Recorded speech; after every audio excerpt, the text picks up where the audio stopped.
영국의 선교사로서 아프리카 전도와 탐험에 크게 공헌했던 리빙스턴이 제1차 아프리카 전도 여행을 마치고 귀국하여서 여행기를 써서 발표합니다. 그 책에는 남아프리카에 있어서의 전도 및 탐험기로 시중에 나오자마자 날개 돋친 듯이 팔리기 시작했습니다. 그리하여 리빙스톤은 예상외로 큰 돈을 벌게 됩니다. 하지만 그는 이 돈을 대부분 전도 여행에 써버렸고 나머지 얼마 안 되는 것을 자녀의 교육비로 남겨두었습니다. 그는 자녀들에게 필요 이상의 돈을 남겨주는 것이 오히려 아이들에게 좋지 않고 오히려 불행하다고 생각했기 때문에 그리하였다고 합니다.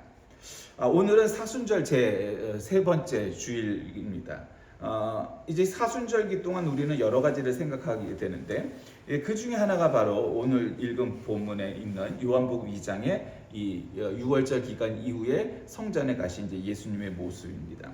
그러니까 6월절은 우리가 잘 아다시피 모세가 출애굽할 때 그 10대 재앙 중에 장자의 죽음을 맞이했던 바로 그 사건을 기점으로 해서부터 지키고 있는 유대인들의 3대 절기죠. 6월절, 오순절, 장막절. 이것이 이제 유대인의 3대 절기라고 말할 수 있습니다. 근데 이제 그 후에 성전에 가셨는데 성전이란 거는 이제 우리가 성경 공부를 해보면 알지만 성전은 어떻게 생겼냐면 그 바깥에 담을 이렇게 텐트처럼 이렇게 칩니다. 말뚝을 박아서 그 사이사이마다 이제 흰천으로 이렇게 텐트로 담을 치죠. 그러니까 지붕이 있는 게 아니고 굉장히 넓습니다. 그러면 이제 그 안에 또 이제 집 모양의 진짜 텐트를 칩니다. 근데 이제 그 안에도 그게 성소인데 그 안에도 지성소라고 해서 대제사장만 그것도 1년에 딱 한 번 대속죄일날만 들어갈 수 있는 지성소라는 것이 있고 그다음에 성소라는 것이 있습니다. 이제 그 성소에는 아무나 들어갈 수 있는 것이 아니고 이방인은 들어갈 수 없고 유대인들만 들어갑니다. 그러면 이제 간혹 가다가 이제 그럴 수도 있지 않습니까? 유대인이 아닌 사람 중에서 뭐 믿을 수도 있고 그래서 그 바깥에 있는 마당을 이방인의 뜰이라고 부르는데 그 이방인의 뜰에는 원래 이방인이라든가 여자라든가 뭐 아이라든가 뭐 이제 간혹 가다가는 뭐 성경에 특별히 기록되어 있지는 않지만 사람들이 이제 꺼려하는 이제 장애인이라든가 뭐 이런 사람들은 성소 안으로 들어갈 수가 없었습니다. 그러니까 그런 사람들이 한마디로 이제 배척받고 소외되고 뭐 이런 사람들이 이방인의 뜰에서 이제 기도하고 그 뭐 예배 소리도 듣고 뭐 이랬겠죠. 근데 그곳에서 이제 제사에 쓸 제물들을 갖다가 이렇게 자르고 제사 드리고 하는 뭐 이제 제사 방법에 따라 이제 그랬던 곳이 바로 그 성전 안에 있던 이방인의 뜰이었습니다. 그 예수님의 공생의 기간 동안 두 번의 정화 사건이 있는데 이것이 바로 첫 번째 하신 사건입니다. 6월절에 예루살렘을 방문하신 예수님께서 성전을 갔는데 그 이방인의 뜰에는 아까도 말씀드렸듯이 그렇게 성전 안으로 들어가지 못하는 환경이나 처지에 놓여 있는 사람들이 예배드리고 기도하는 공간이 바로 그 이방인의 뜰이라고 했습니다. 근데 이제 거기가 기도할 수 있는 공간이 된 게 아니고 사람들이 장사를 하는 겁니다. 양이나 소를 그 성전 안으로 끌고 들어오고 돈 받고 이런 환져서 왜냐하면 이제 그 실제 돈을 내고 통용되는 돈을 내고 이제 태워버리고 이제 예배드리고 뭐 할 그런 성전에 낼 그 헌금과 같은 그 돈을 갖다가 바꿔주는 환전소도 있고 비둘기 파는 사람도 있고 그냥 그 장사를 하는 겁니다. 그래 한번 생각해 보세요.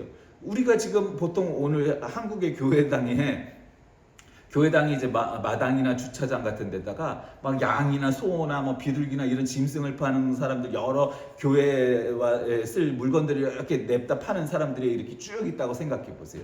그거 참 정신없는 일이죠. 뭐 짐승 냄새도 고사하고 뭐 여러 가지가. 근데 이제 문제는 그 장사하는 그곳이 아까도 말씀드렸듯이 원래는 이방인들이 예배하고 기도할 수 있는 장소로 허락된 겁니다. 뭐 이방인뿐만 아니라 뭐 여인들이나 아이들이나 뭐 장애인이나 한마디로 성전 안으로 들어가지 못한 사람들이 거기서 예배를 드려야 되는데 그러니 거기서 뭐 짐승들은 똥 싸고 뭐 별 냄새도 나고 그러니 그게 정상적인 예배와 기도할 수 있는 공간이 되지 못했다는 거죠.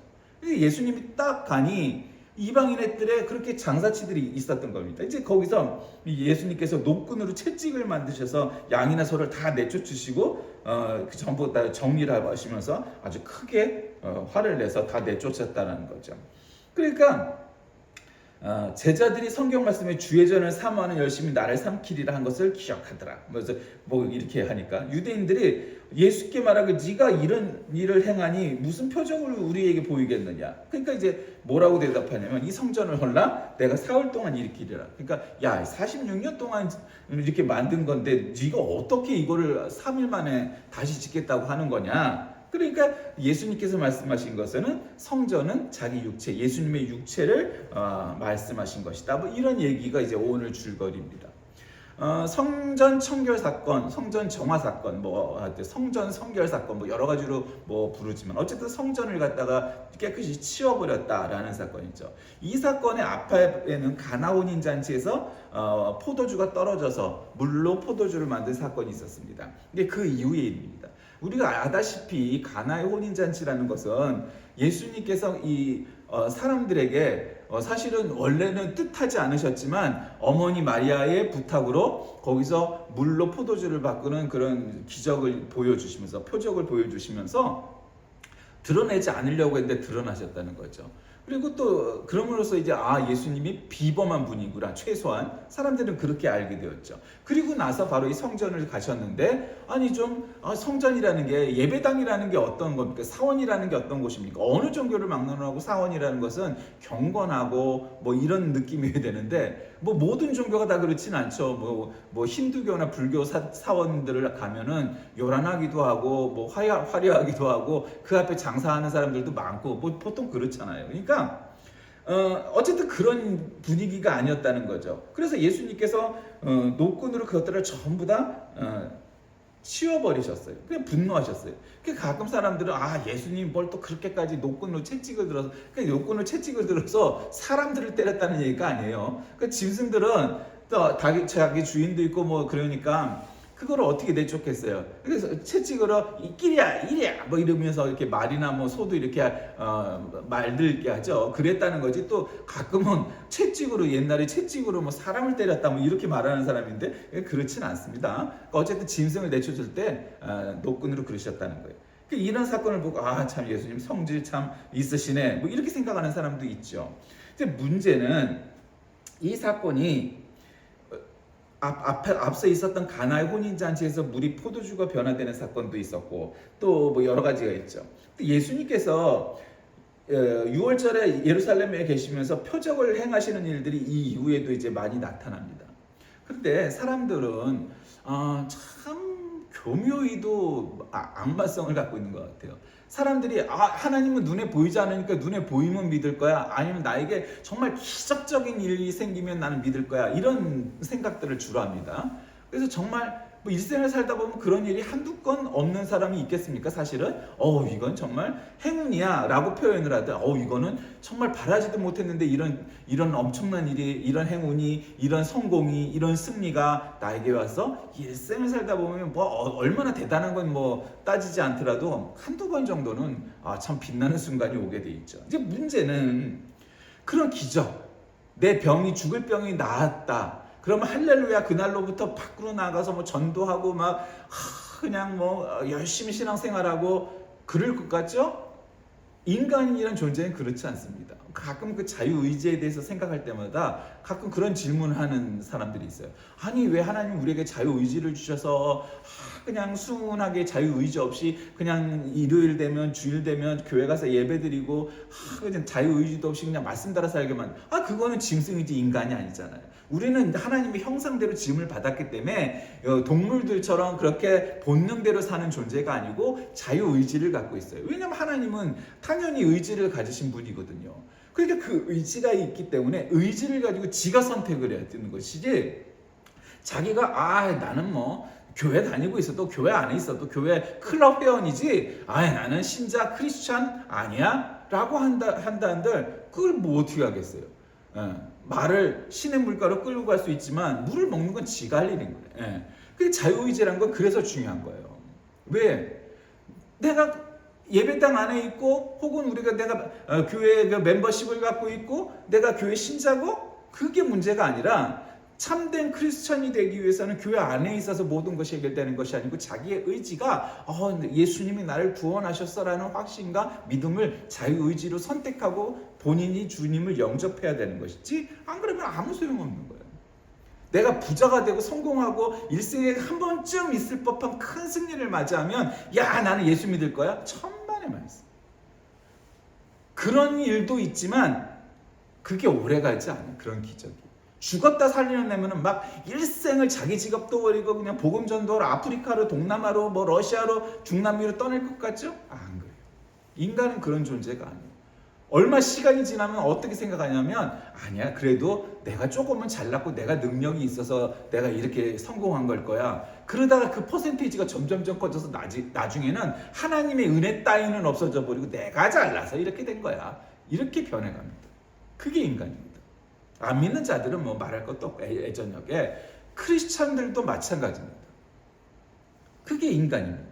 그러니까 예수님께서 성전을 청결하게 하셨죠. 성전 정화 사건을 일으켰어요. 그 뭐예요? 교회 본질을 잃어버리고 있는 상황을 묘사하고 있는 거 아니겠습니까? 예전에 어떤 교회에 있을 때 그 교회는 아주 이 사건을 모티브로 해서 크게 적어했어요.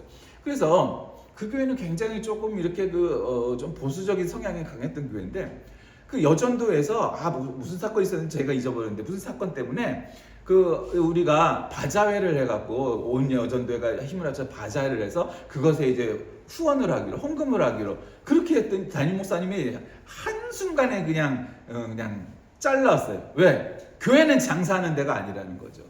그 바자회도 장사라는 거, 이문을 남기는 거라는 거죠. 근데 별로 설득력이 없었던 게, 본인이 훨씬 돈을 좋아하면서 또 그거는 또 그런다는 게 어쨌든 이해가 안 됐지만, 이 사건에 기인한 거예요. 예배당 안에서는 장사하면 안 된다는 거죠.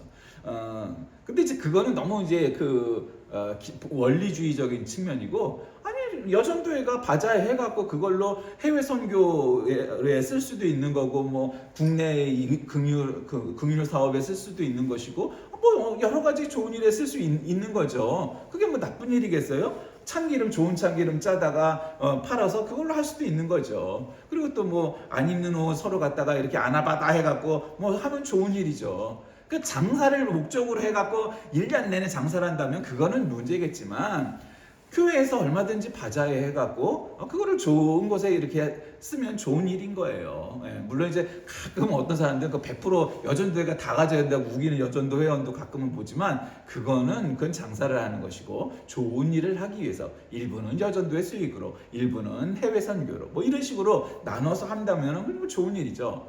그 1년 내내 하는 건 그건 장사꾼이 되는 것이고, 그러나 문제는 이 성전 청결 사건에 나와 있는 이 재물 파는 사람들, 환전하는 사람들, 기타 여러 가지 교회 이 성전에서 필요할 것들을 필요로 하는 것들을 파는 이 장사치들은 1년 내내 상주했다는 거예요. 그러니까 여러분, 이 사건을 통해서 예수님이 깨끗게 하신 사건만 바라다 보면 안 돼요. 결국 이 사건의 핵심은 뭡니까?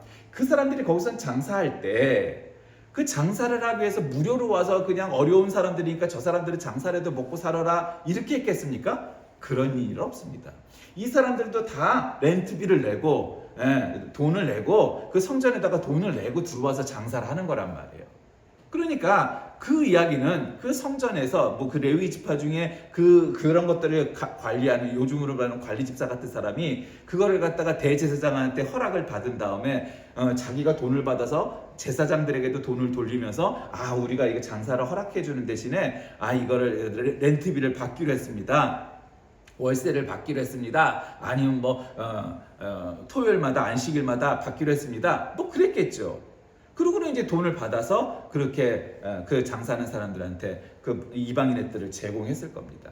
그 커넥션이 결국 장사하는 사람들에서 관리자에서 제사장에 이르기까지 모든 사람들이 그 이문을 남겨먹고 있다는 거죠. 그러면 이 사람들은 나중에 재물들을 값을 올리고 뭐 이렇게 해도 사는 사람들 입장에서는 선택의 여지가 없어요. 아니 뭐 다시 집으로 돌아가서 뭐 몇 리나 걸어왔는데 거기 집에 가서 다시 재물을 갖고 오겠어요? 안 그러단 말이죠. 당연히 집에서 끌고 오는 것보다 성전에서 바로바로 사는 짐승들은, 재물들은 훨씬 더 비쌀 거란 말이죠. 근데 이제 그것이 점점 올라가는 것도 뭐 방법이 없어지는 거죠. 그러니까 그것이 단지 눈으로 보기에 성전을 아름답지 못하게 지저분하게 했다는 데 끝나지 않고 그것보다 더한 것들은 그 안에 있는 커넥션들이 결국은 성립되어 있다는 거죠. 그러니까 이 성전 청결 사건이 우리에게 중요한 것은 예수 그리스도의 공생의 최종 목적이다. 이렇게 해도 과언이 아닙니다. 그걸 상징하는 거예요. 예수님께서 이 성전을 헐라 하시면서 내가 사흘 동안에 세우겠다. 이것이 45년 혹은 46년 동안 지은 이 유형적 성전과 분명히 질적 차이가 있는 거죠. 여러분, 우리가 구약 성경이나 구약 시대를 갖다 너무 중요하지 않게 여기는 분들도 가끔은 있고, 어떤 분들은 뭐 신약이나 구약이나 뭐 차이가 없다 이러는 분도 있지만 어쨌든 구약보다 신약이 우리에게 훨씬 더 중요하죠. 그럼 그렇다고 구약이 안 중요하고 구약 시대의 율법이나 뭐 이런 것은 정말 하나도 안 중요하냐? 그런 건 아니에요, 여러분. 율법도 중요하죠. 복음이란 것은 율법을 기반으로 한 거예요. 그러나 우리가 율법에 매몰되면, 율법에 그냥 빠져버리면 복음은 없는 거예요. 은혜란 없는 거죠. 그러니까 율법은 중요하지만 그 율법을 초월하는, 뛰어넘는 그 위에 있는 바로 복음의 문제에 우리가 다다라야만 하는 거죠. 그런데 사람들이 생각하는 것은 사실 이 시대가 되었어도 뭐 이 시대가 신약 시대다, 뭐 성약 시대다, 뭐 어쨌든 뭐라고 부르든 간에 이 시대가, 이 현대 사회에서 구약 시대 때의 그런 구약 율법에 머물러 있는 사람들이 너무도 많죠. 그래서 갖고 있는 문제도 많아요. 그러니까 결국 중요한 건 뭐냐? 그 성전을 아름답게 짓고 크게 짓고 그런 거 필요하죠. 여러분, 예배당에 다 300명 들어가는 동네 예배당만 있어갖고는 뭔 큰 일을 하겠어요. 큰 예배당도 있어야겠죠. 그러나 큰 예배당이 끝나지 아니하고 동네마다 가까운 곳에 갈 만한 예배당도 있어야 되는 것이고, 그래서 크고 작은 교회가 공존해야 돼요. 근데 문제는 우리가 성전이라는 개념이 소위 말하는 성전, 그래갖고 뭐 어느 교회나 어느 교단들은 무슨 성전 뭐 이러죠. 무슨 성전. 원래 그 말은 옳지 않은 거예요. 그러니까 이제 그것이 신학적으로나 성경적으로 옳지 않으니까 이제는 또 영어를 써서 얘기하죠. 무슨 캠퍼스, 무슨 캠퍼스 뭐 이렇게 얘기하죠. 성동구 캠퍼스, 성동 캠퍼스, 강남 캠퍼스 뭐 이렇게, 서대문 캠퍼스 뭐 이런 식으로. 근데 어쨌든 중요한 건 뭐 영어로 짓느냐 아니냐의 문제가 있지 않고 성전의 개념이죠. 그래서 이 말하는 이 구약 시대 때부터 지금 예수님 시대 그리고 오늘날 우리에게 성전은 예배당이 아니다 이 말이죠. 예배당은 그냥 성막인 거예요, 한마디로. 예수님께서 말씀하시는 성전이라는 것 가르치시려고 하는 그 본질은 뭐냐? 내 육체가 3일 만에 부활할 거라는 거죠. 그러면 예수님의 육체가 결국 뭐라는 거예요? 성전이라는 거예요. 우리는 또 거기에서 출발해서 우리의 몸도 주의 귀한 성전이니 이렇게 얘기하는 거 아니에요. 그런 가르침을 받는 거 아니에요. 그러니까 예수님의 몸이 성전이고 우리의 몸이 성전이라는 거예요. 그러니까 우리가 모여 있는 곳이 뭐예요? 교회라는 것은 우리가 어떤 곳에 있느냐, 내부냐 실내냐 외부냐 실외냐 관계없이 우리가 모여 있는 곳이 교회인 거예요. 그게 가장 중요한 거예요. 그러니까 오늘날 우리가 무슨 십자가를 세우고 앞에다가 십자가를 놓고 그 앞에서 예배를 드려야 거기가 예배당 혹은 교회당이 아니니까 아니라는 말이죠. 그건 아무 상관없어요. 예수님도 십자가 앞에 놓고 예배를 드리신 적도 없고 뭐 그런 거 없어요. 그게 점점 발전하다 보니까 예배당이라는 것이 이런 저런 형태로 발전해 온 것뿐이지, 여러분 당장 구약시대 때도 성막이었지 벽돌로 지은 예배당이라는 건 존재하지도 않았어요. 그건 시대의 산물일 뿐이지 그것은 중요하지 않아요. 어쩌면 오늘날 코로나 이후에 교회가 어떻게 변화되어야 하느냐 할 때 구약시대 때의 성막이라든가 혹은 예수님 당시에 산 위에서 예배를 드리고 갈릴리 바닷가에서 예배를 드리고 했던 모습들이 어쩌면 오늘날 우리에게 더 상징적인 아이디어를 제공하고 미래의 교회를 만들어가는데 필요한 그러한 근거가 될 수 있다고 봐요. 어쨌든 이 성전이란 이 사람들이 생각하는 이 성막, 이 예배당, 건물 거기에 있지 않고 예수님의 몸이었다는 거죠. 거기서 예수님께서는 사람들에게 그러한 가르침을 주시려고 했던 거예요. 이 당시의 사람들은 이 말의 뜻을 알지 못했죠. 이해하지 못했어요. 왜? 아니 지금 예수님은 아까도 말씀드렸듯이 오늘 본문 말씀 전에 있었던 가나의 혼인잔치에서 이제 첫 데뷔를 하신 거나 마찬가지예요. 사람들이 알기 시작했어요. 제자들 말고 외부 사람들이 뭐지?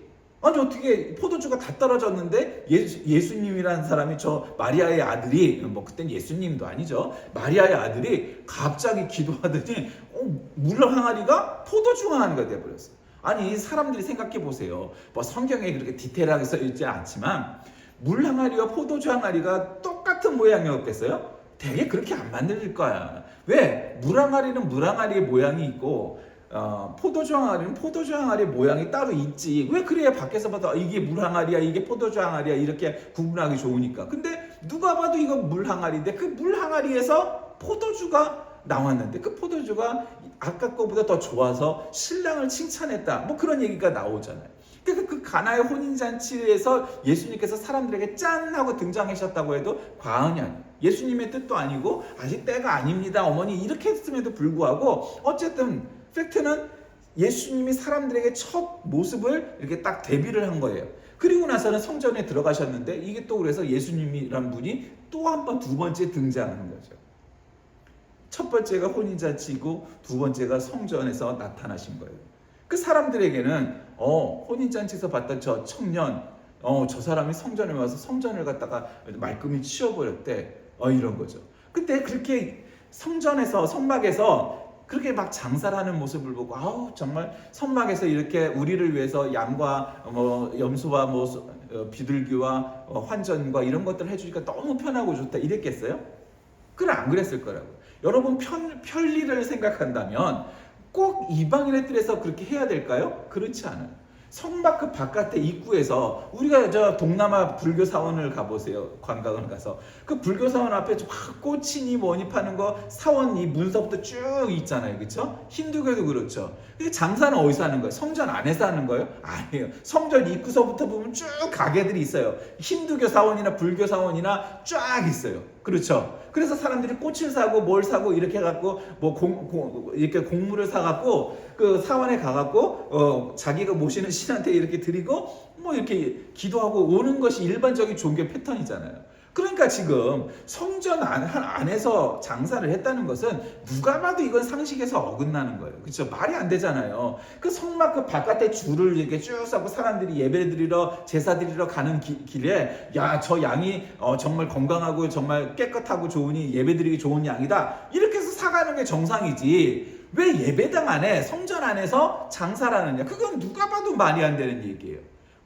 그러니 근데 또 반대쪽에서 있는 사람들은 뭘 그걸 가지고 표현했을 텐데 이렇게 생각하지만 상식적으로 생각해보세요. 여러분 집안에다가 양이 들어오고 소가 들어오고 염소가 들어온다 그러면 그 좋아할 사람 있겠어요? 아무도 없어요. 아무도 없어요. 물론 간혹가다 특이한 사람들은 돼지를 갖다가 집안에서 키우기도 하고 뭐 이런저런 사람도 있지만 대부분은 그거는 아니에요. 그렇죠? 앞마당에서 개를 키우기도 하고 뭐 집안에서 키우기도 하지만 양을 집안에서 키우자 하지는 않아요. 왜? 짐승을 키우다 보면 아무리 깨끗이 씻겨도 그 짐승 그 특유의 그 냄새가 나잖아요. 그렇죠? 우리가 동물을 좋아해서 동물원에 가보세요. 동물원에 가면 그 동물 냄새가 얼마나 나요. 그렇죠? 말할 수 없어요. 난단 말이죠. 근데 자기 집도 그럴진데 하나님의 집인 성전 안에 성막 안에 장사를 했다는 것은 그건 누가 봐도 커넥션이 있는 거예요. 검은 커넥션. 왜? 그 돈을 갖다가 뒷돈을 이렇게 해갖고 자기 개인 사취를 하려고 자기 주머니에 돈을 집어넣으려고 그걸 안으로 끌어들인 거예요. 그러니까 사람들은 참 심리가 묘한 게 좀 먼 데서 그 성전 문 밖에서 이렇게 사오는 것도 좋은데 그보다 더 편한 건 성전 안에서 그 이방인의 뜰에서 그 재물을 사다가 바로 그냥 몇 미터만 끌고 가면 되니까 그게 더 편한 거야. 그러니까 사람들은 어떻게 하겠어요? 밖에서 안 사고 안에서 살려고 했단 말이죠. 그런 거죠. 교회가 편리하고 발전하는 것도 좋지만 그냥 내 필요에 따라 편리성만 따진다면 교회가 그렇게 아수라장이 될 거예요. 좀 더 편한 거, 좀 더 편한 거. 저는 가끔 그리스 정교회, 동방 정교회의 그 예배 드리는 모습 봅니다. 물론 마음에 안 드는 것도 너무 많아요. 특히 동방 정교회는 이콘이라고 해서 성상이나 성화 뭐 이런 것들이 되게 많아서 조금 그런 걸 좋아하는 분도 있지만 저는 별로 그런 성향은 아니라서 별로예요. 근데 동방정교회 예배에서 그들은 미사라고 안 해요. 예배라고 하는데 동방정교회 예배에서 제일 중요한 이렇게 그 점이 뭐냐면 여러분이 그걸 나중에 그런 TV에서 뭐 여행 프로그램에서 나오면 자세히 보세요. 서방 카톨릭 교회는, 로마 카톨릭 교회는 의자가 있죠. 우리도 서방 전통에서 나왔으니까 의자가 있단 말이죠. 근데 이제 특히 카톨릭은 일어섰다 앉았다 무릎 꿇었다 뭐 이런 거 여러 번 하죠. 근데 동방전 교회는요, 물론 요즘은 있는 데도 있을 수 있지만 전통적인 교회들은 다 의자가 없어요. 다 서서 예배를 드려요. 가끔 앉아서 무릎 꿇고 뭐 기도할 수는 있지만 서서 예배드리지, 감히 앉아서 예배드리지 않아요. 그럼 우리가 생각할 때, 뭐 젊고 건강한 사람들은 괜찮죠. 그러면 늙고 다리가 힘이 든 할머니들은 어떻게 하겠어요? 물론 이제 너무 힘든 분들은 앉아서나 옆에서 그렇게 할 수 있겠지만 기본적으로 의자가 없어요, 그 예배당에. 그게 뭘 상징하겠어요? 하나님 앞에 나와 예배를 드리는 것들이 감히 앉아서 예배를 드린다고? 라는 정서가 깔려 있는 거죠. 2000년 전부터 그런 전통이 흘러내려와서 지금도 그런 거예요.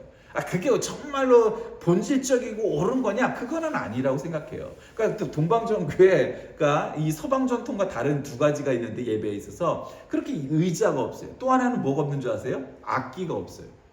우리가 로마 가톨릭 성당을 가보면은 고딕식으로 멋있게 유럽에 가보면 지은 것도 있지만, 정말 그거보다 더 저기 한 건 뭐냐면 파이프 오르간이잖아요.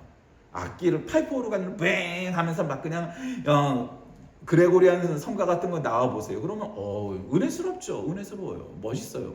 근데 동방 정교의 성당들은, 그 예배당들은 다 어떻게 돼 있냐? 악기가 없어요. 무악기야. 오직 인간의 목소리 혹은 화음으로만 찬송을 해요.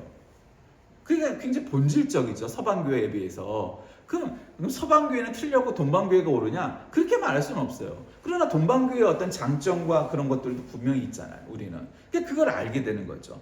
동방교회가 굉장히 그 초보적인 초기 시대의 모습을 간직하려고 노력하는구나. 그럼 거기에 악기를 쓰는 거는 파이프 오르간이나 피아노를 쓰는 거는 덜 본질적이고 현대화되고 그 전통에서 멀어진 것이냐? 저는 그렇게는 생각하지 않아요. 의자에 앉으니까 그렇게 된 것이지, 그렇진 않아요.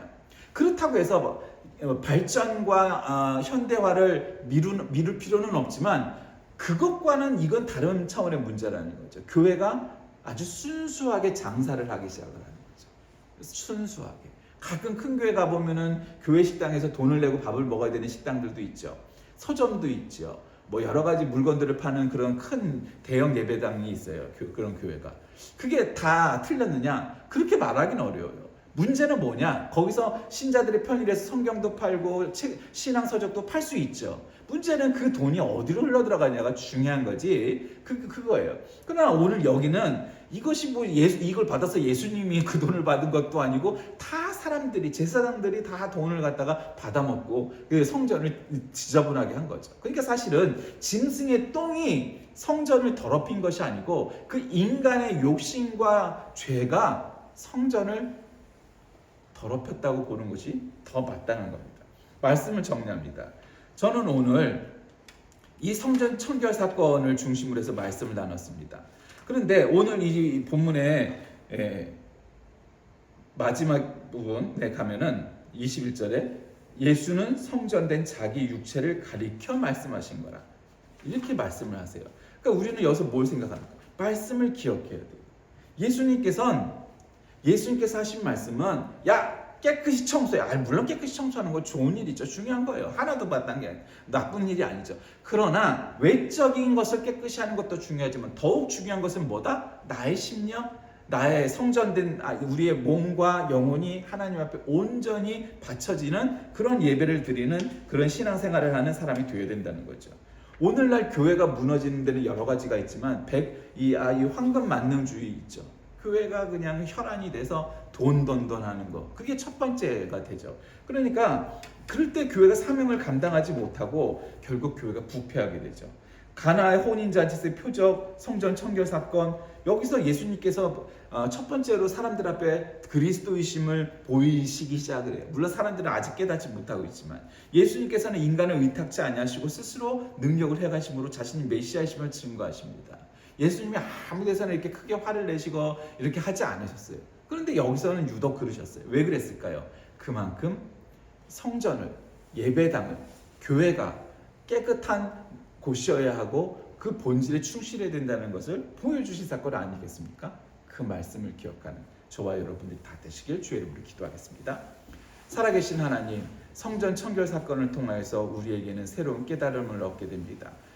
교회당도 우리의 마음도 늘 깨끗이 유지하여서 주님 말씀에 합당한 우리 모두 되게 인도하여 주옵소서. 예수님의 이름으로 기도드립니다. 아멘.